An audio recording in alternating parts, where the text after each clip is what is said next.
Hello, this is wmpyr. Okay, I just watched the video. I believe it's titled something along the lines of the delusion of happiness.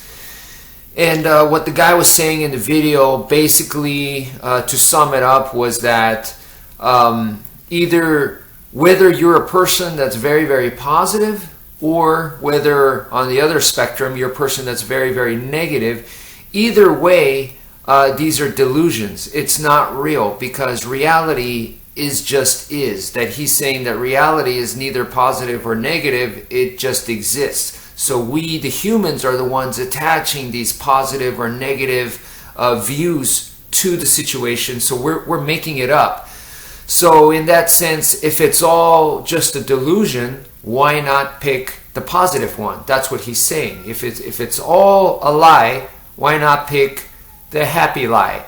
So that was his point of view, and it's different from my point of view. So I'm here to share my 2 cents, and I'm not a relationship expert or anything like that, and I'm not here to say that my viewpoint is better than his. I'm going to take the same approach that I take with martial arts. Number one is, when I see a different methodology, I try to benefit from it. So I watched this video about this guy talking about his method here on happiness, and I try to benefit from it. And then number 2 is, I have a different methodology. So in that case, just like in martial arts, you cross-train. So I like to cross-train. I have different perspectives. So for different situations, I could use the one that's kind of suits it better. So it's just more tools in the toolbox, so to speak.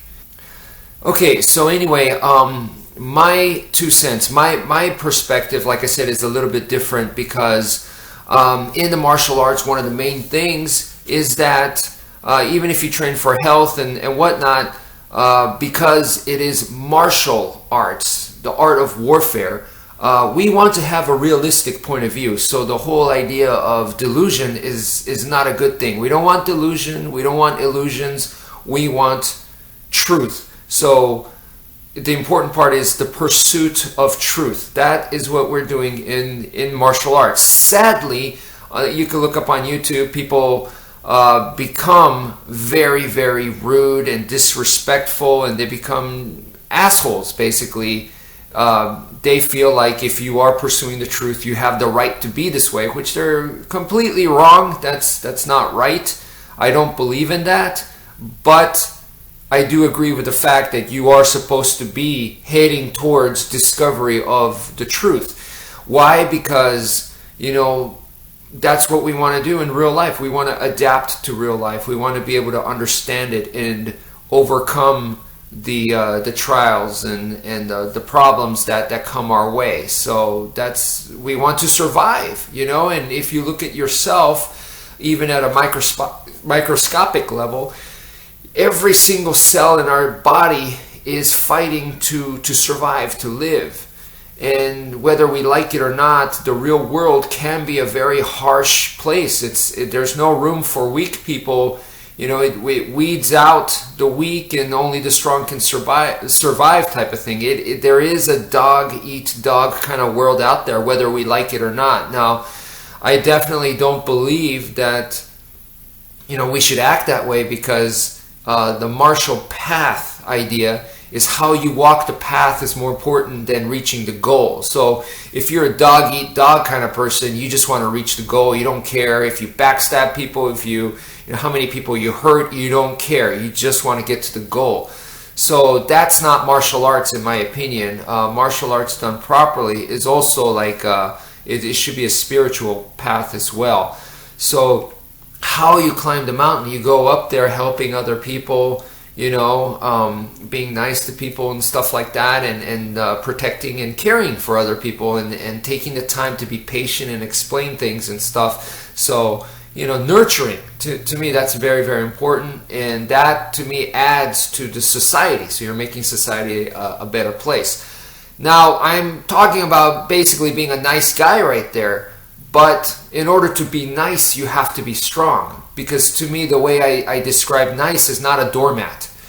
And why do you need to be strong? Like I said, if you want to conquer the situation in battle, self-defense, in combat, fighting, whatever, you got to see reality. So if you don't have a realistic viewpoint, you're not going to be able to make a good strategy. So, you know, whether you win, lose, or put up a good fight, we want a good strategy. So in order to do that, we need to have a realistic viewpoint. So that's why the first method from the video that I saw, where I'll just call it the delusional method, that's not something that I go to, and that's not my way necessarily. But like I said, I'm here to benefit from it. So I'm not here to say, you know, oh, that's different from me, I'm never going to use that. No, that's not the way I work, you know. So to benefit from it, I look at the overall strategy of things and go, where does that fit in? So even a strong person, we all have moments of weakness. We all have times where it's like, look, I don't care.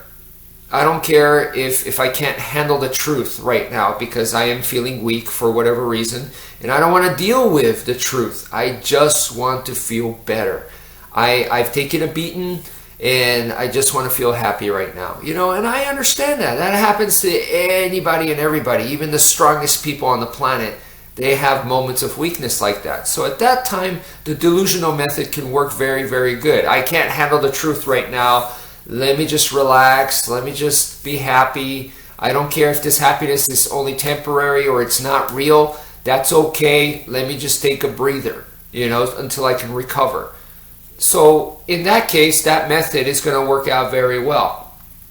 And then when you can, I'd recommend the method that I explained, where it's like, you know, you want to see reality. You want to be strong enough, make yourself strong enough that you see the truth for what it is and you can accept it. And then from there, you can adapt or start thinking of strategies and steps to tackle the situation, you know. So like in that sense, they both work together. So now the last part that I want to talk about, I'm sorry these videos have been kind of long recently, but the last part is, okay, so what is happiness, right?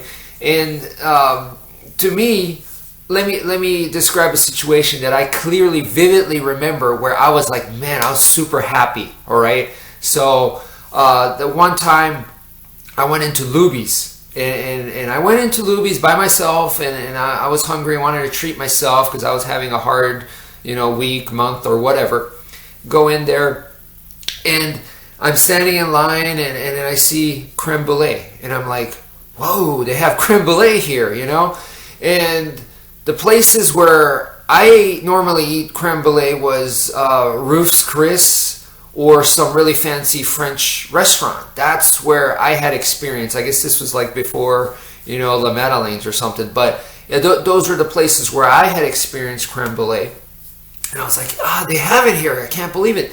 So I got it, sat to my table, and I had a bunch of other stuff. And you know, I was like, man, I can't wait to eat that. So I put it in my mouth and I eat it, and I go, wow, this is like the worst creme brulee ever. This is like so terrible. And then I became super happy. I just wasted however much it cost, you know, like, I don't know, $5, maybe less, $3, $4 that I spent on that creme brulee, and I wasn't upset about it. It made me super happy. Why? Because the fact that I knew how terrible this thing was, it was like rice pudding or something. I mean, really bad, because, I mean, the rice pudding can be good, but this one was terrible, right? And it made me so happy because that means I know what quality creme brulee tastes like. So I was like, this is awesome, because this helps me appreciate all those other times that I've had and that I ate at those other places that were really good creme brulee, and then you eat it and you forget about it, and it's next, right? And next, and next, and next. And then this made me appreciate all those times at once. Boom. And it just put a big old smile to my face. Now, that's my story of happiness. I know that's not like something major, like a first child being born, or, you know, an angel coming down, and, you know, it's nothing like that. Yes, I know. But you know what? Those moments that I'm talking about, where it's like something major happens in your life, when you look at the timeline of your life, how often does that happen? And it's probably very, very small, very rare, if you look at your life like a chapter of books or something, it doesn't happen often. So that means you're going to be super happy very, very seldomly, because it happens like, once every 5 years, or who knows, every 2 years. It's not that often. So if you're able to enjoy the little things in life, appreciate those kinds of things, then your frequency of happiness will be a lot more. It'll be increased. And then if you have the capability and ability to look at negative situations, because life does this, right? There's ups and downs. So if you can only appreciate the ups, then you only enjoy half your life. If you could also appreciate the downs, then you'll be able to appreciate a lot more of your life fully. So, things are the way they are. It is what it is. So it's up to you to, be able to look at the little things and appreciate and enjoy things. So that's all I got to say. Thank you for listening, and take care, folks.